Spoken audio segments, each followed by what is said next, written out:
So మీరు యాంకర్గా కూడా చేశారు కదా, అవునండి. యాంకర్గా ఎలాంటి షోలు చేశారు, డైరెక్టర్గా చేశారు, ఇండస్ట్రీ ప్రయాణం ఎలా మొదలైందంటే ఏం చెప్తారు? సో కొంచెం టైం తీసుకొని పర్లేదు. చేసుకోవచ్చండి. 2006లో నేను ఫస్ట్ యాంకర్గా స్టార్ట్ చేశానండి. చిన్న చిన్న కార్పొరేట్ ఆఫీస్, ఇప్పుడు for example me Suman TV ఉంది, ఏదైనా ఈవెంట్ చేస్తుంది. సో ఇలాంటి ఈవెంట్స్కి నేను హిందీ ఇంగ్లీష్లో యాంకరింగ్ చేసేవాడిని. అప్పుడు సత్యం నిపుణలో జాబ్ చేస్తూ సో పార్ట్ టైమ్గా నేను యాంకరింగ్ చేసేవాడిని. బట్ 2010లో నా ప్రయాణానికి ఇంకో కొత్త మలుపు తిరిగింది.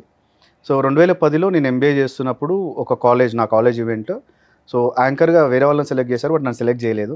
ఎందుకంటే ఫస్ట్ బెంచ్లో కూర్చుంటా, కాకపోతే వెనక నుంచి. సో అలా ముందు అనుకున్నారా మీరు? ఓకే. సో ప్రొఫెసర్స్కి కాలేజ్లో టాప్ లిస్ట్లో నేను ఉండేవాడిని, బట్ లాస్ట్ బెంచ్ కాబట్టి మనకు అంత ఛాన్స్ ఇచ్చేవాళ్ళు కాదు. So college event Nigam noise అని ఒకటి స్టార్ట్ చేశారు. ఇద్దరు ప్రొఫెసర్, వైఫ్ అండ్ హస్బెండ్. నేను వెళ్ళి అడిగాను అనమాట, మేడం ఏ క్యా తో भी है मैडम, आप भी हैदराबाद के, मैं भी हैदराबाद को हूँ, जरा मौका देना पड़ता मेरे को అని నేను అడిగిన ఆమెకి, ప్రొఫెసర్కి. అడిగితే అరే డెలిగేట్స్ ఉంటారు కదా, వాళ్ళకి పిలిచి ఒక ½ అవర్ టు 1 అవర్ నువ్వు యాంకర్గా చేయి, బట్ నువ్వు దిగాలి వెంటనే అని. మోకాతో మిలానా తబ్ దేఖ్లేంగే అని స్టేజ్ ఎక్కేసిన. స్టేజ్ ఎక్కిన తర్వాత అందరి విఐపీస్ని, డెలిగేటర్స్ని పిలిచిన తర్వాత యాంకరింగ్ కామన్గా కామెడీలా మాట్లాడుకుంటూ వెళ్తుండగా, ఈ డోంట్ బిలీవ్ మైక్ అడగడానికి ఏ యాంకర్ ఇంకో రాలేదు. ఎవరు వన్ మ్యాన్ షో జరిగింది. వన్ మ్యాన్ షో కట్ చేస్తే ఫస్ట్ డే ఈవెంట్కి అటెండ్ అయింది 150 మెంబర్స్ స్టూడెంట్స్. కట్ చేస్తే నెక్స్ట్ డే ఆల్మోస్ట్ 400 మెంబర్స్ ఉన్నారు. వండర్ నేనే ఆయన అనమాట. అరే ఇంతమంది ఏంటి ఇక్కడ అనేసి. ఎందుకంటే కాలేజ్ స్టూడెంట్స్తో పాటు వాళ్ళ పేరెంట్స్, కాలేజ్ ప్రిన్సిపల్స్తో సహా వచ్చినారు అక్కడికి. నేను సీరియస్గా వెరీ షాక్ అంటే వండర్. దాని తర్వాత అక్కడ నాకు మలుపు తిరిగింది నా లైఫ్కి. ఆ చుట్టుపక్కల ఉన్న కాలేజ్ మొత్తాన్ని నేను యాంకరింగ్ చేసిన తర్వాత. సో మళ్ళీ కట్ చేస్తే ఆ ప్రోగ్రామ్ తో యాంకరింగ్ స్కిల్స్ ఉన్నాయని మీకు అప్పుడు అర్థమైంది. అంటే దాని ముందు చేసేవాడిని, బట్ అంత అంటే పెద్ద పెద్ద కంపెనీస్ చేశాను. ఎక్తా గ్రూప్ ఆఫ్ కంపెనీస్కి యాంకర్గా నేనే చేశాను. బకాడీ బ్లాస్ట్ అప్పుడు నేనే చేశాను. అస్ వెరీ యంగ్, నేను అప్పుడు చాలా యంగ్. నేను ప్రతిదానికి టైమింగ్స్ అని లేకుండా చేసేవాడిని. రెమ్యునరేషన్ కూడా చాలా తక్కువ అప్పుడు. కొన్ని సంఘటనలు జరిగాయి, అది బయట పెట్టుకోవాల్సిన అవసరం లేదు. సో దాని తర్వాత 2011లో కూడా నేనే యాంకరింగ్ చేశాను. అక్కడ కట్ చేస్తే 2012లో నాకు ఆ కాలేజ్ నుంచి మళ్ళీ కాల్ వచ్చింది, రాయపూర్ గారు ఈసారి కూడా మీరే యాంకర్ చేయాలి, కానీ ఒక కండిషన్ ఏంటి అంటే ఈసారి మీతో పాటు ఒక జీ తెలుగు యాంకర్ వస్తున్నారు అని. ఓకే, నేను ఎప్పుడు టీవీలో కనబడలేదు, సో ఈవెంట్లో యాంకర్ని, సో నేను అడ్జస్ట్ అవుతాను, నాకేం ప్రాబ్లం లేదు, వాళ్ళని అడగండి అమ్మాయా అబ్బాయా అంటే అబ్బాయా అండి. అబ్బాయిని అడిగాడు, నాకు ఎటువంటి అభ్యంతరం అయితే లేదని నేను చెప్పాను. సో నెక్స్ట్ అక్కడ కట్ చేస్తే ఆ షో స్టార్ట్ అయినప్పుడు నేను వెళ్ళాను. కరీంనగర్లో జరుగుతుంది ఇదంతా. వెళ్ళి నేను సేమ్ మళ్ళీ విఐపీ పిలవడం స్టార్ట్ చేసినప్పటికీ అతను రాలేదు, జీ తెలుగు యాంకర్ రాలేదు. నన్ను కంటిన్యూ చేయమన్నారు. So I started. సో ఒక 1 అవర్ తర్వాత ఒకరు వచ్చి నా ముందు ఇలాగే కూర్చోన్నారు. దెన్ నేను అన్నది ఫన్, మేకింగ్ ఫన్, అండ్ నేను ఆడిస్తున్నాను, పాడుతున్నాను, ఎంజాయ్ చేస్తున్నాను, యాంకరింగ్ షో చేస్తున్నాను. ఒక స్లిప్ ఇచ్చారు, ఆయన ఇన్వైట్ చేయండి అని. స్లిప్ చూశాను, ఇన్వైట్ చేశాను. దిగుతుండగా ఆయన చూసి, బాస్ సార్ చాలా బాగా యాంకరింగ్ చేస్తున్నాం, విల్ మీట్ వెయిట్ అని చెప్పేసి ఆయన నన్ను దింపైన పైకి వెళ్ళి కాసేపు మాట్లాడాడు. ఆయన కిందికి వస్తుంటే నేను అన్నాను, మీరు ఏమనుకోకుండా తప్పు అనుకోవద్దని ఒక మాట అన్నాను. చెప్పండి అన్నాడు. మీలో కొంచెం ఎనర్జీ రాలేదు, కొంచెం ఎనర్జీగా చెప్తే బాగుంటుంది కదా మీరు మాట్లాడే విధానంలో అన్నాను. బాబు ఇట్లా బ్యాగ్లో ఒక చేయబెడితే, బాబు మీరు ప్రొఫెషనల్ యాంకర్, రాయపూర్ మీరు ప్రొఫెషనల్ యాంకర్, బట్ నేను ప్రొఫెషనల్ యాంకర్ కాదు, నేను ఒక గేమ్ జాకీని, మిమిక్రీ ఆర్టిస్ట్ని అని ఒక మంకీ బొమ్మ తీశాడు. తీసి స్టేజ్ ఎక్కాడు, మంకీ మీద షో చేశాడు. అసలు అక్కడ ఉన్న వాళ్ళు కదా, నేను షాక్ అయిపోయా. మిమిక్రీలో గోల్డ్ మెడలిస్ట్.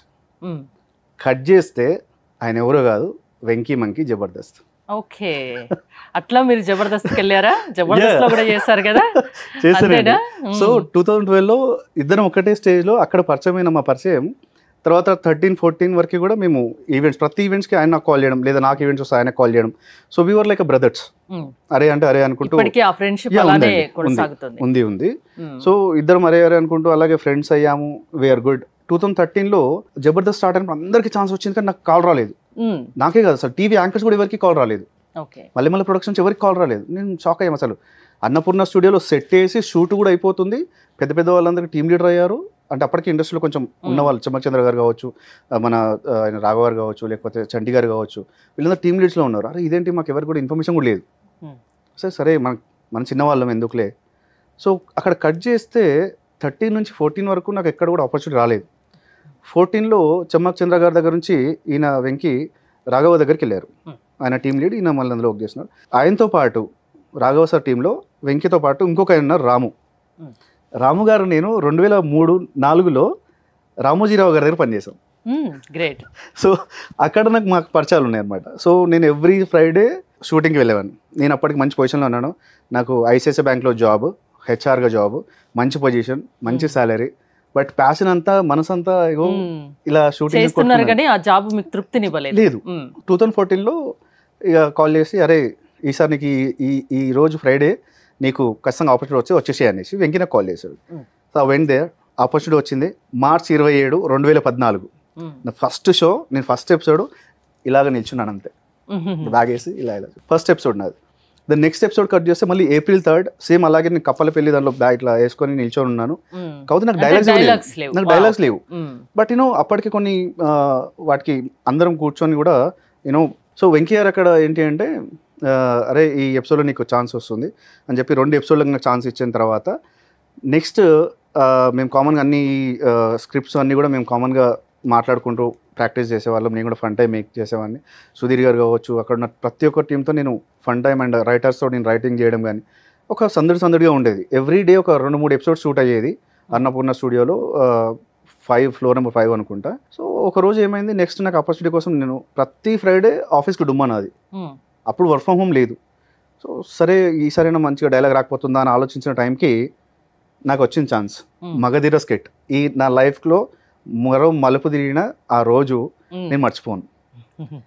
సో ఆ రోజు మగధీర స్కిట్ రాఘవ సార్ చాలా అంటే చాలా మంచోడ్ల ఇంకా ఓవర్ రేట్ ఉంటే మాత్రం రాఘవ సారే. ఇంకా ఆయన నుండి రాయపూర్ గారు మరి లేడీ గెటప్ ఓకేనా అన్నారు.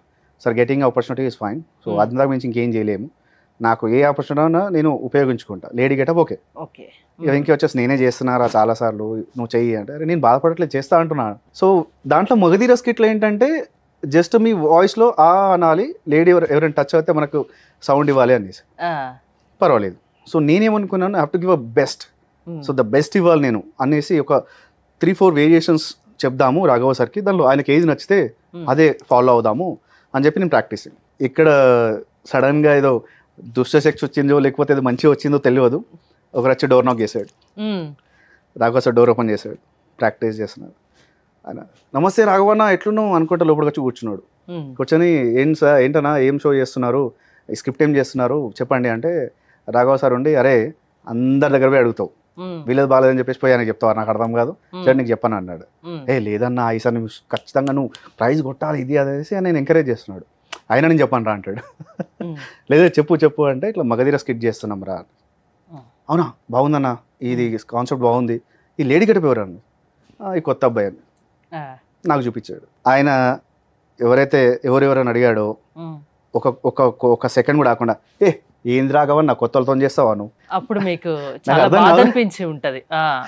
నాకు అర్థం కాలేదు. అప్పటి వరకు ఒక ఛాన్స్ కోసం వెయిట్ చేస్తే నాకు రాక ఛాన్స్ వచ్చింది, ఒక డైలాగ్ వచ్చింది, నేను దీన్ని ఎలా చేయాలని నేను ప్రాక్టీస్ చేస్తుంటే మధ్యలో ఈడెవడరా అసలు అన్న అది నాకు కోపం బాగా వచ్చేసింది. ఓ సీరియల్లో కనుక అందరూ ఒకరి ఫేస్లో ఒకరు చూసినట్టు ఆ మాట రంగానే నాకు రాలేదు. వెంకీ ఒక్కసారి ఇట్లా షాక్, రాము అన్న షాక్, నాకు చూస్తున్నారు, రాఘవ సార్ నన్ను చూస్తున్నాడు, మీకు ఏం ఆన్సర్ ఇవ్వాలని. సార్ మీకు నచ్చకపోతే నేను డ్రాప్ అవుతాను, నేను పర్వాలేదు ఐల్ వెయిట్ ఫర్ నెక్స్ట్ ఎపిసోడ్కి వెయిట్ చేస్తాను. ఇక రాఘవ సార్ ఉండి వెంకీ చూడండి వేరే వాళ్ళని తీసుకోండి అని చెప్పేసి నేను లిటరల్గా ఏడ్చిన. నాకు చాలా బాగా, ఆ రోజు కోసం చాలా రోజులు వెయిట్ చేశారు, దానికోసం ప్రాక్టీస్ చేశారు. ఆ చిన్న డైలాగ్ అయినా అదొక్కటి నేను కనిపించాలి అనుకున్నారు. ఆ చివరి వరకు వచ్చి అవకాశం చేజారిపోతే నిజంగా బాధ ఉంటుంది.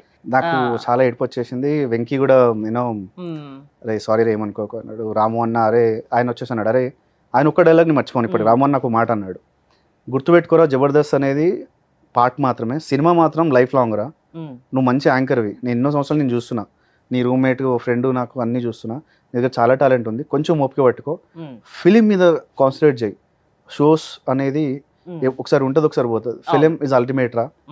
ఆ రాము అన్న మాటకి నేను చాలా ఫిదా అయిపోయినా. దాని తర్వాత తడక అని ఒక ప్రోగ్రామ్ స్టార్ట్ అయింది, ఎవరిది మల్లెమల్ల ప్రొడక్షన్ వాళ్ళది తడక అని ఒక ప్రోగ్రామ్ స్టార్ట్ అయింది, మిమిక్రీ ఆర్టిస్ట్లు అనమాట. అక్కడ ఒక శ్రీనివాస్ ఒక ఆయన పరిచయం అయ్యాడు అనమాట. ఆయన మంచి మిమిక్రీ ఆర్టిస్ట్. ఆ టైంలో ఆయన ఏజ్ 26-27. మిమిక్రీ అంటే అందరూ ఈ టైంలో నేర్చుకోలే విధానాన్ని అది చేసినారా. ఒకవేళ నువ్వు ఫిలిం ఇండస్ట్రీలో ఉండాలనుకుంటే 365 రోజులు తిని తాగి పక్కలో తాగిపించి తినిపించేంత డబ్బు ఉంటేనే ఇండస్ట్రీకి రా, లేకపోతే రాకు. అప్పుడు సోషల్ మీడియా ఎంతగానో లేదు, అవును లేదు, అసలు ఎవరికి ఎంత ఇది లేదు, కనబడాలన్నా ఏం లేదు. అలాంటి టైంలో వీళ్ళిద్దరు మాటలు నాకు ఇంకా బలాన్ని ఇచ్చినాయి, అంటే బాధపడ్డదానికి కూడా బలాన్ని ఇచ్చింది. సో అప్పుడు మళ్ళీ ఒక 2-3 వీక్స్ ఒక్క ఛాన్స్ కోసం వెయిట్ చేశా. నాకు ఎక్కడ ఛాన్స్ రాలేదు.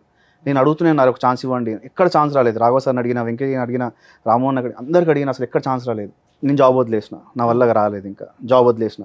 జాబ్ ఐసిఐసిఐ బ్యాంక్లో మంచి పొజిషన్లో మంచి సాలరీ తీసుకుంటా, నేను జాబ్ వదిలేసిన. ఒక 3 షోస్ రాసుకున్నా, గేమ్ షోస్. దెన్ ఇమీడియట్ ఒక 2 కాన్సెప్ట్స్ మూవీస్కి రాసుకున్నా. నేను అనుకునే అన్ని రాసుకొని ఒక బుక్ ఫైల్ పట్టుకున్నా.